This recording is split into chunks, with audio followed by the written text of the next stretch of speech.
38 Bravo. This is helicopter 38 Bravo. Go ahead. The Civil Air Patrol just called. They're waiting for you over at the flying school. Pappy Regan's missing. Pappy Regan? Helen, tell them we'll touch down in front of their office. Helicopter 38 Bravo out.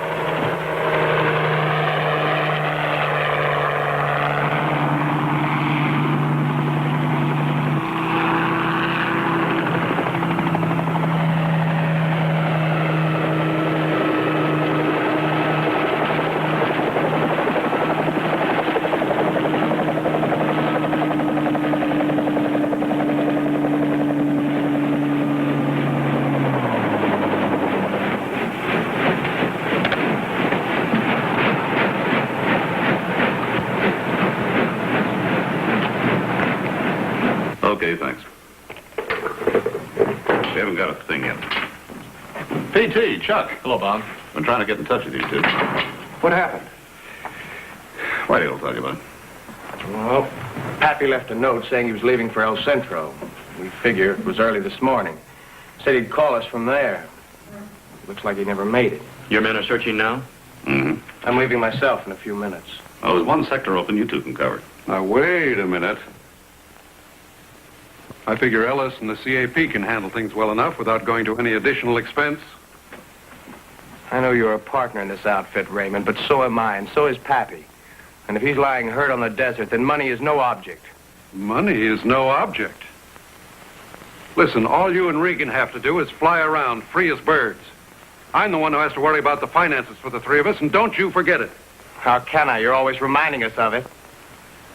Anyhow, Pappy's too old a hand to get in any trouble on a little flight to El Centro. Not after living through both World War II and Korea. I'd be relieved by your opinion, Raymond, if you knew a little more about flying. Okay, Whitey, hold it. We'll take off just as soon as we fuel up, right? I'll take care of that right now. Wait a minute. I want to know how much you're figuring on charging us first. Not a thin dime, Mr. Raymond. Are the terms satisfactory? Well, I hope they are, because we're going anyway. In the first place, we're not working for you. We're working for the CAP. In the second place, Pappy's a friend of ours. I'll be glad to supply you with all the gasoline you need. You can keep your gasoline, too, Mr. Raymond. Come on, Bob. You can brief us on the search pattern while we get ready.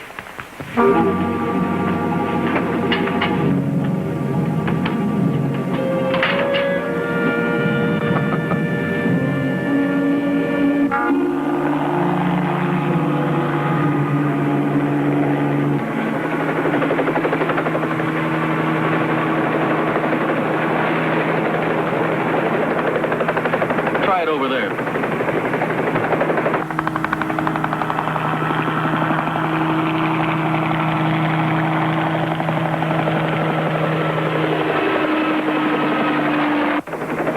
How much daylight do we have left? About an hour and a half, no more. You think Ellis or the CAP boys might have found something?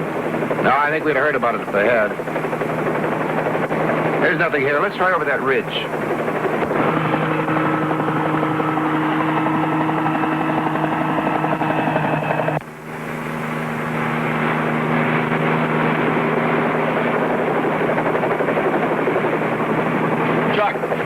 Look, down there.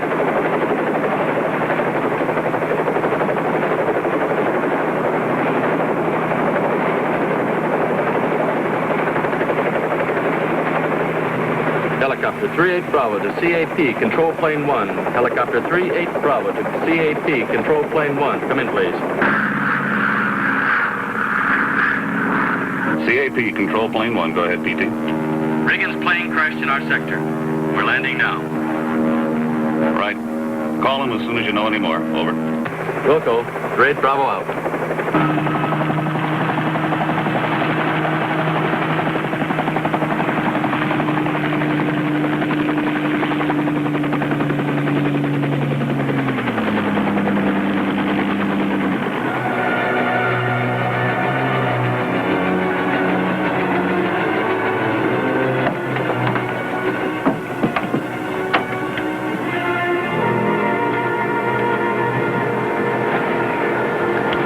He's dead. He's still got a safety belt on. I'll get on the radio.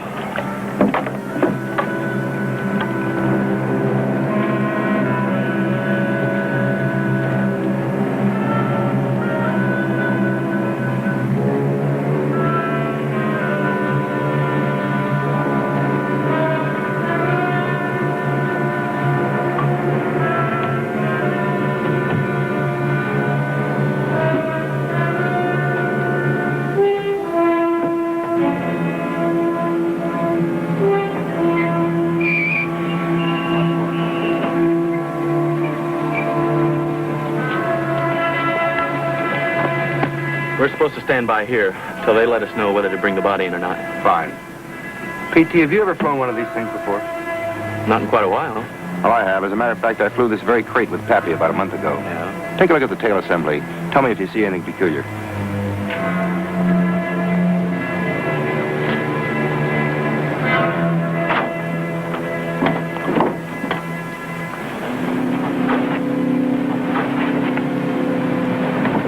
That's odd. That's right. It's very odd. Looks like Pappy had a passenger. He could be hurt, wandering around looking for help. Let's go up and take a look.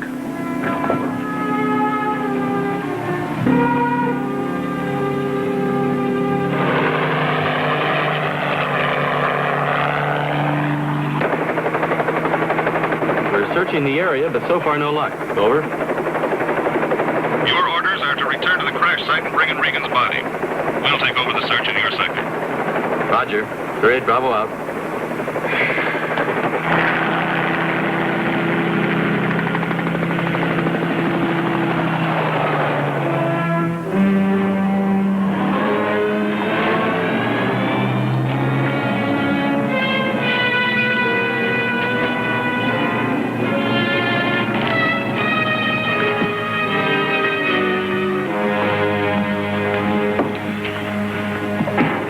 Tough break. He was a good guy.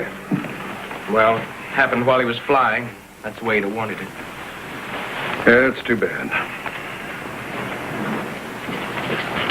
What condition is the plane in? Oh, not too bad. A little patching up, you might even fly it out of there. Where is it? Just a minute. No one touches the plane until a Civil Aeronautics Board, meaning me, has a chance to look it over. Until then, the location of the wreck is classified information. Well, that's all right with the police, Mr. Casey. Now, what's this business I hear about a missing passenger? Search me. I just assumed Pappy was alone. Raymond? Me too. You like to fill me in on it? Nice and simple. Remember, I'm not a flyer. I'm just a working cop. Well, every airplane has trim tabs. They're little metal strips on the rear elevators. They actually trim the ship while it's in flight. If it's nose heavy or tail heavy, you adjust the tabs to correct this from a control in the cockpit. Now, go on. I'm with you so far. Well, from the position the tabs were in on Pappy's ship, it was evident that there is either a passenger in the rear cockpit or there's a lot of dead weight. And when we got there, the rear cockpit was empty.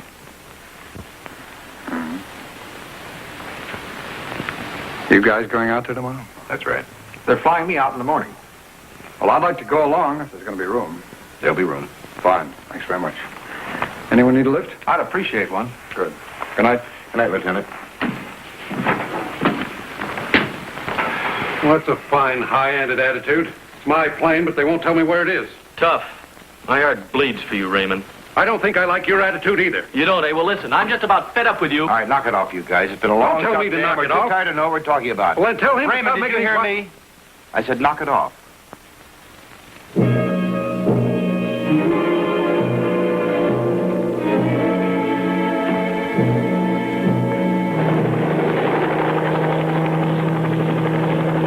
Are you under the impression this may have been more than a routine accident, Lieutenant?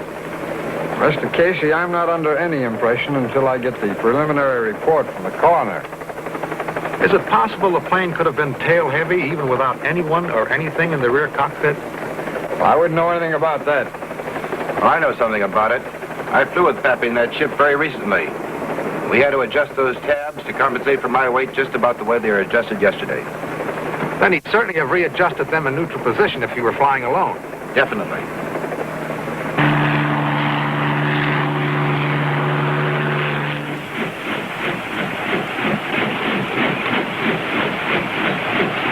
From here, it looks like he was lucky at that, getting as far as he did before he piled up.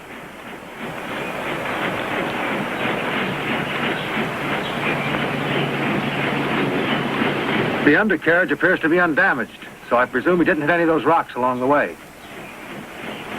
It's kind of surprising he didn't. Yeah. Let's take a look at those tabs.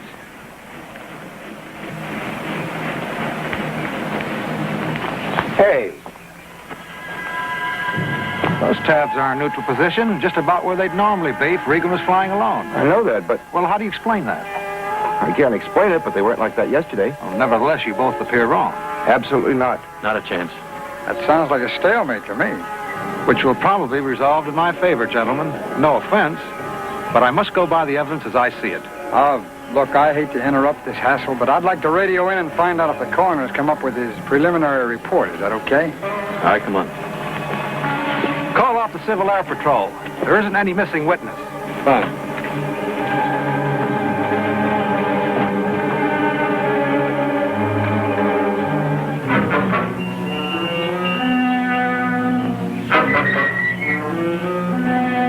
The tabs seem to operate normal enough. I could believe your story if they were malfunctioning or flopping around loosely. You think I'm lying, Mr. Casey? No. Just mistaken. And P.T., was he mistaken too? Look, Mr. Casey. Chuck, listen to this. The coroner came up with something very interesting. According to his preliminary report, Regan died around midnight. Only the night before the accident. I don't get that. You mean he was dead when the plane crashed? Not only that, he was dead hours before he was supposed to have taken off. Lieutenant, I think this moves it right out of my department and right into yours.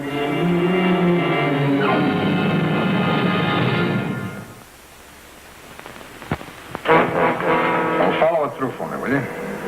Yeah. All right, thanks. Right. Well, that does it, men. From here on in, it's police work. I gotta keep digging till I come up with something that makes some sense, I hope. Lieutenant, Yeah. P.T. and I have been talking about it, and we'd kind of like to string along with it, if you don't mind. Oh, I don't mind. I'm gonna need all the help I can get. Can you rearrange your schedule? Don't worry about that. Pappy Regan was a good friend of ours, and if someone's responsible for what happened to him, we want to help you find him. Oh, and another thing. I know that you and Casey, and probably Raymond and Ellis, too, thought we were blind, drunk, or crazy when we made a report on the position of the trim tabs. No, I wouldn't say that. Well, I wouldn't blame you if you did. I might if the position were reversed. Well, anyhow, it's another little thing we'd like to clear up. Well, I'll tell you, I've been thinking about that.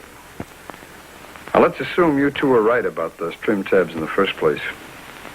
It could have been an oversight. An oversight that had to be corrected later. Go on, keep talking. Well, dead men don't fly planes. Now, someone flew Regan's body out to that desert and piled that plane up to make it look like an accident. Then whoever he was, he walked out of there to the road and got away. Only he forgot to reset the tabs to make it look like Pappy was alone. That's the general idea. The question is who and why, huh? Well, it's obvious we're looking for a pilot. There's Ellis for openers. Whitey? Sure, he's a pilot. But I can't see him planning or pulling off something like this. Why should he? Who knows? Profit, maybe. I've got the department digging into the company setup now, especially the insurance angle. You know, Raymond's a pilot, too. He is? That's right. I didn't know He's that. taking lessons from Pappy. He sold it over a month ago. Yeah. So Mr. Raymond can pilot a plane, huh? It's very interesting. It sure is. I wouldn't put anything past old Raymond. Not if he could see a nickel profit in the deal. Well, he might be tight-fisted, but that doesn't mean he'd commit a murder. Not even if I raise the ante to a dime? Come on. Okay, Lieutenant, what's the first thing you want us to do? Well, I'd like you boys to fly out to the wreck for me. There's some things I want checked.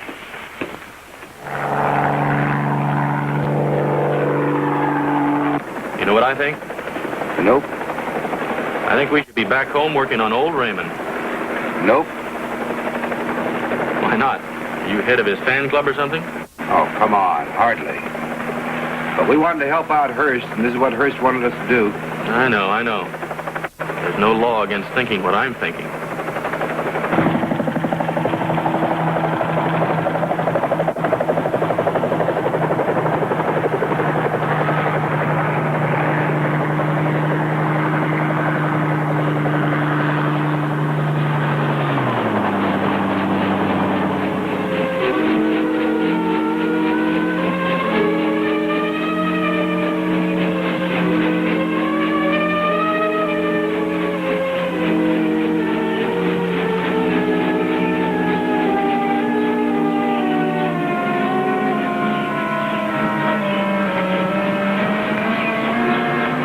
P.T. Hearst is right about one thing. That airplane couldn't have landed in this direction. Look at all those rocks. You know, I think he came in from over there. And landed safely. Look, you can still see the marks. You sure can. Let's get out of here. Well, Lieutenant, your huncher's right. That plane was landed safely in a different spot and moved to its present position. Yeah. I figured. That crash was faked, all right. And by a pilot who knew how to make it look good. You think Ellis is our man? No, I don't know. I wouldn't exactly call him our number one suspect. Then it's Raymond. Maybe, maybe not. Maybe it's both of them. Maybe it's neither one of them. I don't know. Right now, it doesn't even look like murder. You just lost me there, Lieutenant. I can understand why. The department just dug up a fine motive, too. It seems that Regan, Ellis, and Raymond were all heavily insured in favor of the company. That is, in favor of each other. Mm-hmm. This was all done quite recently, and it was all Mr. Raymond's idea. What'd I tell you? Boy, that guy gives me the creeps. Go on, Lieutenant. What's the rest of it? Well, here's the rest of it. But remember, for the moment, this is highly confidential. I just talked to the coroner before you guys got back. According to everything he can determine, Reagan's death was due to a natural cause, heart failure. Plain and simple heart failure. You're kidding. What? Do you mean that he died hours before he was put in that plane, and he died of natural causes? So far as the coroner can determine. Wait a minute. I think I've got it figured out. Go on. Well, the answer's simple. And it's just the sort of thing that would occur to Raymond. Double indemnity for accidental death. All he had to do was rig it so it looked like an accident. Wham! Twice the payoff. Wham! It won't work. Why not? Because there was no double indemnity clause in the policy. They had to waive it on account of their occupation. Nice try, P.T. So somebody staged a phony airplane crash and messed up a legitimate insurance claim. Why? Yeah, why? To cover a murder that wasn't really a murder. Why?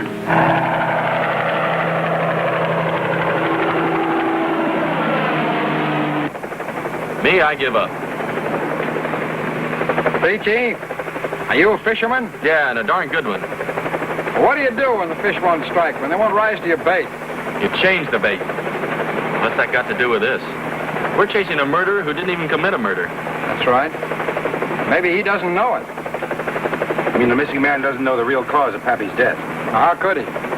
Besides, that faked plane crash only makes sense as a cover-up for a homicide.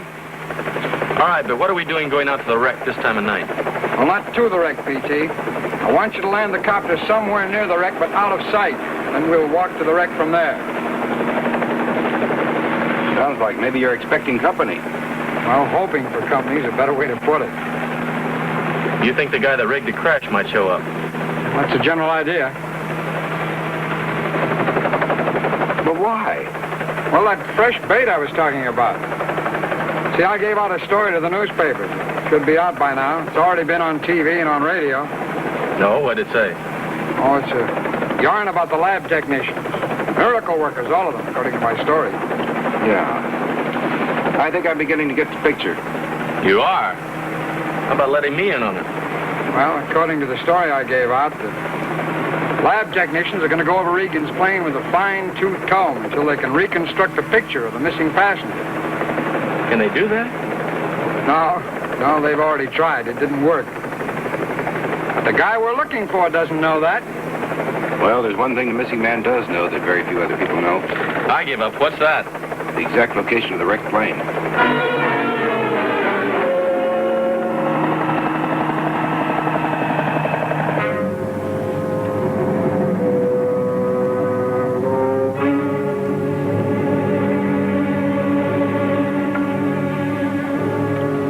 Hello, Miller.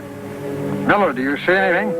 No, sir, but Sergeant Franklin's car reports a Jeep heading in your direction. The Jeep heading in this direction.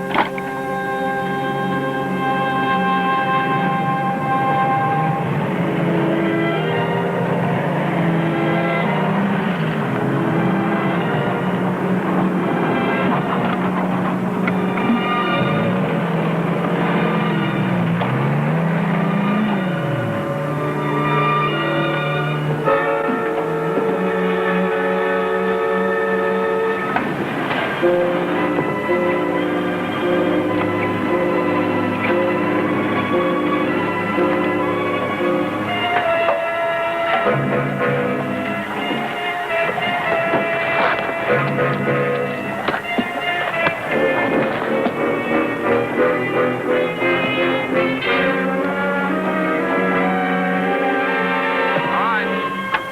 it right there.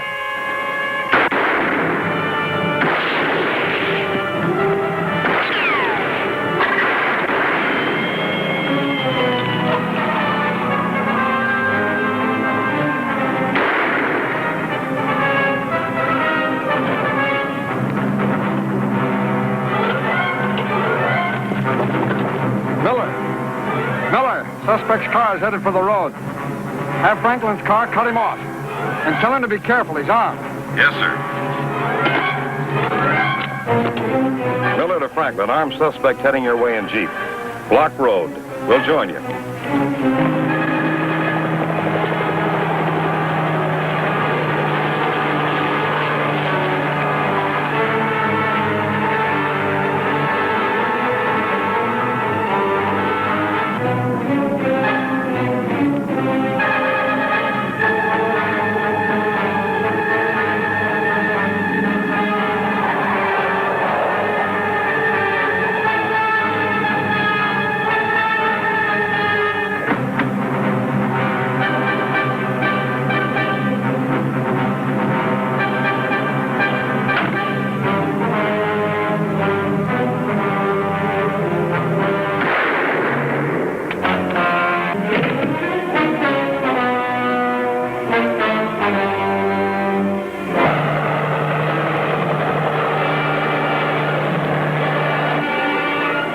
There he goes. Head over that way and cut him off.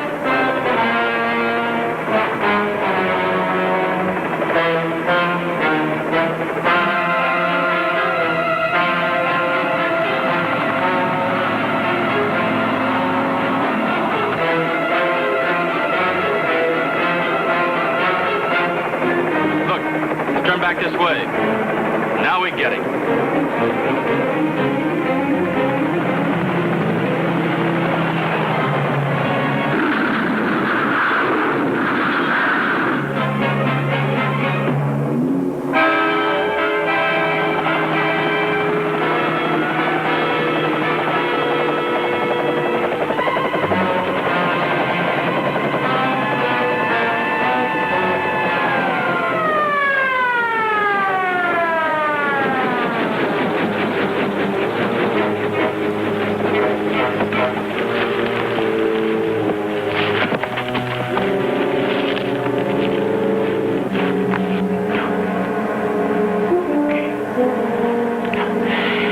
I did it.